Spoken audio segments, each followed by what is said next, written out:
Hai semuanya, welcome back to my YouTube channel. Hari ini aku bakal bahas mengenai materi hukum, yaitu tentang perbedaan hukum pidana dan hukum perdata.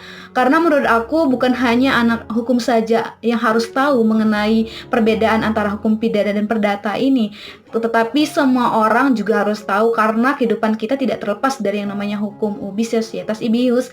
Jadi kalian harus tetap nonton video ini dan simak sampai habis ya. Pertama aku bakal bahas mengenai hukum pidana dulu. Istilah hukum pidana itu merupakan istilah dari bahasa Belanda yang dikenal dengan strafrecht. Straf yang berarti pidana dan recht yang berarti hukum, yaitu hukum pidana. Menurut Profesor Wirjono Projodikoro bahwa penggunaan istilah strafrecht ini telah digunakan sejak pendudukan Jepang di Indonesia. Teman-teman, sebenarnya definisi hukum pidana ini banyak diungkapkan oleh para ahli hukum pidana. Tapi di video ini aku bakal membahas definisi hukum pidana menurut Profesor Mulyatno, karena menurut aku definisi yang diungkapkan oleh Profesor Mulyatno ini lebih lengkap daripada definisi hukum pidana yang dinyatakan oleh para ahli hukum pidana lain. Profesor Mulyatno menyatakan bahwa hukum pidana adalah bagian dari keseluruhan hukum yang berlaku di suatu negara yang mengadakan dasar-dasar dan aturan-aturan untuk menentukan yang pertama adalah perbuatan mana yang tidak boleh dilakukan, yang dilarang dan diancam pidana bagi mereka yang melanggar larangan tersebut. Yang kedua adalah menentukan kapan dan dalam hal apa saja bagi mereka yang telah melanggar larangan-larangan tersebut dan diancam pidana. Yang ketiga adalah menentukan dengan cara bagaimana mengenai pidana itu dapat dilaksanakan bagi mereka yang telah disangka melanggar larangan tersebut. Ya, kehadiran hukum pidana di tengah-tengah masyarakat adalah bertujuan untuk memberikan rasa aman bagi setiap orang ataupun kelompok di dalam masyarakat agar mereka bebas melaksanakan keseharian ataupun aktivitas mereka. Pada dasarnya, hukum pidana ini mengatur mengenai hubungan hukum antar satu anggota masyarakat atau warga negara dengan negara, sehingga hukum pidana ini termasuk kepada hukum publik, teman-teman. Di dalam hukum pidana, jika terjadi pelanggaran terhadap norma-norma hukum pidana, maka pengadilan akan segera mengambil tindakan tanpa adanya pengaduan dari pihak yang dirugikan.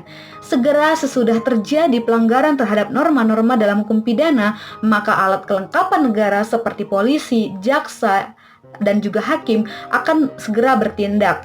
Dan korban yang dirugikan akan bertindak sebagai saksi, dan yang menjadi penggugatnya adalah penuntut umum ataupun jaksa.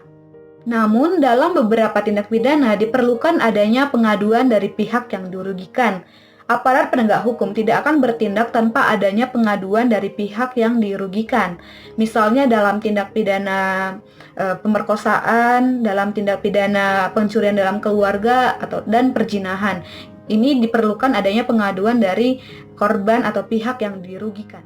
Hingga dapat kita ambil kesimpulan bahwa hukum pidana ini memiliki tujuan untuk melindungi kepentingan umum yang memiliki implikasi langsung di dalam masyarakat, yang mana apabila satu tindak pidana dilakukan, maka akan mengganggu rasa keamanan di dalam masyarakat. Selanjutnya aku bakal bahas mengenai hukum perdata. Menurut Profesor Subekti, hukum perdata merupakan hukum yang mengatur mengenai kepentingan-kepentingan perseorangan. Menurut sifatnya, hukum perdata ini mengatur mengenai hubungan hukum antar satu orang dengan seorang lainnya yang menitik beratkan kepada kepentingan perseorangan. Sehingga hukum perdata ini dimasukkan ke dalam hukum privat. Hukum perdata mengatur mengenai kepentingan pribadi, sehingga mengakibatkan negara dengan sendirinya tidak ikut campur dalam mempertahankan aturan-aturan yang terdapat dalam hukum perdata, melainkan menyerahkan sepenuhnya kepada pihak yang berkepentingan di dalamnya. Negara baru ikut campur dalam memberikan sarana untuk mempertahankan haknya, yaitu melalui pengadilan.